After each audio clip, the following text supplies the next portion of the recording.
Now this box is generally what you're going to have. You put it down this way. You have the vent at the top to the right, and the clip here. We open this up. You just pull it up, take it off. Now it should be positioned with your hard drive up here to the left, as you can see, your fan, and your memory. If it's like this, you should have no issue with understanding where things go. Now normally, you're going to see the slot on the left. Now we're looking at the white slots only. You see, here's your memory right here. Here are your 4 memory bank slots.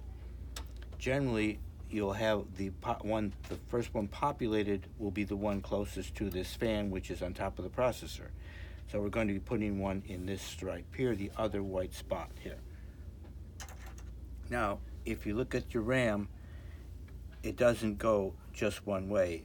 I mean, it just goes one way. If you're looking at it from this direction and you put the label, which is that, down, it will fit in correctly.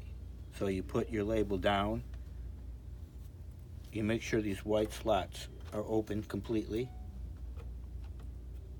You'll simply slide it in to the white slots. And nice, if you listen, little clip, little snap. If it's correct, these white tabs will then close to hold the memory. That's all it's to it. Put the top back on, and we're done. Now,